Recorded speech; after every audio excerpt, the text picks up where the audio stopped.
नमस्कार दोस्तों, welcome to new information new guidance channel. I hope कि आप सभी अच्छे होंगे।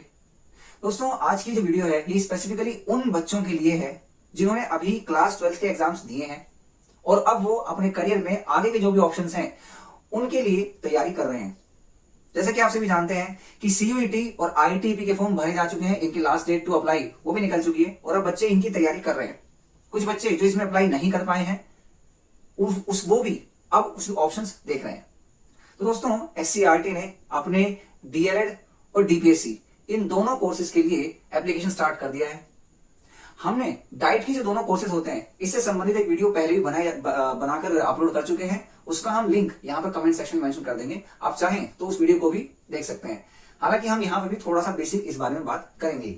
इस वीडियो में हम ये बात भी करेंगे कि क्या पूरा का पूरा शेड्यूल रहेगा 2025 के सेशन में इस बार डीएलएड का, और इसमें एडमिशन प्रोसेस क्या रहेगा, जो एंट्रेंस एग्जाम है उसका सिलेबस क्या है, इसके अलावा आप इसमें अप्लाई कैसे कर सकते हैं, इसकी बात भी हम यहाँ पर करेंगे। तो चलिए शुरू करते हैं।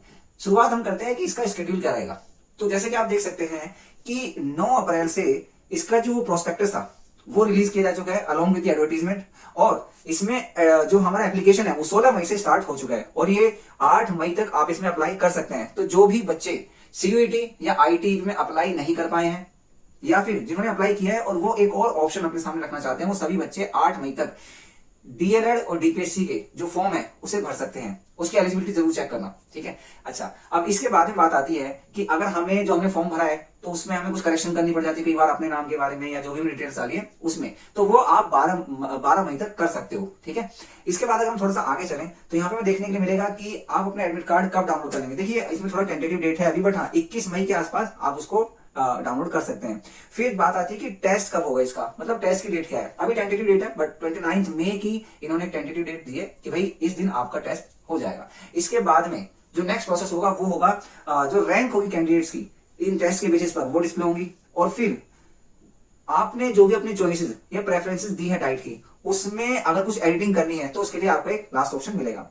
और फिर 11 जून को एक पहली डेट आएगी कट ऑफ की या फिर अगर उसे मेरिट लिस्ट बोले वो, और फिर पहले लिस्ट के बेसिस पर एडमिशन स्टार्ट होंगे।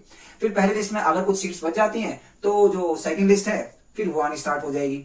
सेकंड लिस्ट आएगी आपकी 19 जून से 23 जून के बीच में, और फिर अगर मान लिया कुछ सीटें बच जाती हैं तो उसके बाद में एक थर्ड लिस्ट भी आएगी, और वो थर्ड लिस्ट 25 जून के आसपास में कहीं जाकर के आएगी। तो ये लगभग पूरा का पूरा शेड्यूल रहेगा अप्लाई करने से एग्जाम देने तक, और एग्जाम देने से पूरा एडमिशन क्या प्रोसेस रहेगा उसकी ये चीजें थी।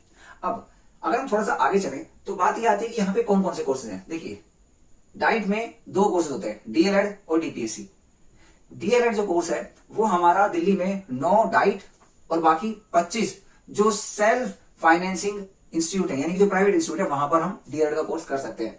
जबकि जो डीपीएससी है वो केवल प्राइवेट इंस्टीट्यूट्स में ही अवेलेबल है। तो ये आप जरूर ध्यान से देख लें जब आप इसका प्रोस्पेक्टस पढ़ेंगे। इसके बाद में अगर हम थोड़ा सा बात करें तो वो ये चीज है कि डीएलएड और डीपीएससी ये दोनों ही कोर्स रेगुलर हैं। बच्चे ध्यान से सुन ले इस बात को भी जो मैं बता रहा हूं कि डीएलएड और डीपीएससी ये दोनों ही फुल टाइम डिप्लोमा कोर्सेज हैं, ठीक है। ये दोनों ही कोर्स 2 साल तक चलेंगे। तो एससीईआरटी ये कहता है कि आप इस दौरान कोई और कोर्स, भले ही आप चाहे रेगुलर की बात कर लें चाहे ओपन से बात कर लें, तो आप इन कोर्सेज के साथ साथ कोई और कोर्स नहीं कर सकते हैं, ठीक है। ऐसा इनके प्रोस्पेक्टस में लिखा हुआ है। अब अगर हम थोड़ा सा आगे चले तो यहां पर बात आती है एडमिशन क्राइटेरिया की। तो यहां पर हमें 2 चीजों का ध्यान रखना बहुत जरूरी है, वो है एलिजिबिलिटी एंड एज क्राइटेरिया। अगर हम बात करूं एलिजिबिलिटी की तो ये जो हमारा डिप्लोमा है ये क्लास 12 के बेसिस पर होता है, ठीक है। तो क्लास 12 यानी 10+2 आपने जहां से किया है वो, और इसके साथ साथ एक चीज और है कि भाई 12th क्लास में आपके 50% मार्क्स एटलीस्ट होने चाहिए, ठीक है। तो जो आपने 12वीं में स्कोर किया है उसमें आपके 50% से ज्यादा स्कोर होंगे तो ही आप इसमें अप्लाई कर पाएंगे। ये इसकी एलिजिबिलिटी क्राइटेरिया है। लेकिन अगर हम थोड़ा सा इसमें ये देखें कि कैटेगरी वाइज क्या इसमें चीजें हैं, तो अगर हम देखें SC, ST और PWD इस कैटेगरी के जो बच्चे हैं उन्हें यहाँ पे 5% की छूट दी गई है, राइट। अब अगर हम इसमें एक एज क्राइटेरिया देखें तो एज क्राइटेरिया आप देख सकते हैं कि यहाँ पे ये बोला गया है कि भाई जो भी बच्चा 24 साल का हो जाएगा 30 सितंबर 2025 को, उससे कम एज के लोग ही यहाँ पर अप्लाई कर पाएंगे। इसके कहने का मतलब ये है कि अगर आपकी एज 30 सितंबर 2025 को 24 साल से ज्यादा हो जाती है तब आप इसमें अप्लाई नहीं कर पाएंगे, ठीक है। और अगर आप SC ST या PWD कैटेगरी से बिलोंग करते हैं तब इस केस में आपको 5 साल की जो रिलैक्सेशन है वो मिल पाएगी। अब अगर हम इससे थोड़ा सा आगे चलें तब हम थोड़ा ध्यान दे पाएंगे, वो होगी हमारी एक एडमिशन प्रोसेस। तो एडमिशन प्रोसेस की अगर मैं बात करूं तो इसमें एडमिशन होगा हमारा कंप्यूटर बेस्ड टेस्ट के बेसिस पर, यानी कि ऑनलाइन टेस्ट होगा आपका, ठीक है। उस ऑनलाइन टेस्ट में 150 क्वेश्चन होंगे, यानी 150 क्वेश्चन होंगे, 150 मार्क्स के होंगे, ठीक। एक बात और यहाँ पे ध्यान रखिए कि इसके अंदर कोई भी नेगेटिव मार्किंग नहीं है। अगर आप ये प्रोस्पेक्टस का फोटो देखें तो आपको इसमें देखने के लिए इजीली मिल जाएगा that there shall be no negative marking और no negative marks will be deducted for wrong answers, ठीक है जी। अब अगर हम इसमें थोड़ा सा आगे चलें तो यहाँ पर देखने के लिए है कि भाई इसका सिलेबस क्या है, ठीक है। एंट्रेंस टेस्ट दोगे आप, 150 क्वेश्चन करने हैं, ठीक है। 150 क्वेश्चन करने हैं, वो 150 नंबर के हैं और इसको करने के लिए आपको 2 घंटे का टाइम मिलेगा। सिलेबस हालांकि हम पहले भी डिस्कस कर चुके हैं पिछली वीडियो में, लेकिन हम यहाँ पर एक बार फ्रेश तरीके से सिलेबस को देख लेते हैं। तो एक बार ध्यान से ये सिलेबस देख लेंगे तो बेटर रहेगा। आइए, इसमें बात की गई है कि भाई हमें क्या पढ़ना है, ठीक है। हमें पढ़नी है लगभग 6 चीजें, ठीक। एक है जनरल अवेयरनेस, जिसमें आएंगे आपके करंट अफेयर्स 10 नंबर के। फिर है सोशल साइंस, सोशल साइंस यहाँ पर 40 नंबर की आएगी, जिसमें आपकी हिस्ट्री, पॉलिटिकल साइंस, जियोग्राफी और इकोनॉमिक्स है, राइट। फिर है जनरल साइंस, जनरल साइंस में फिजिक्स, केमिस्ट्री, बायोलॉजी और बेसिक कंप्यूटर्स, ये भी 40 नंबर का है आपका।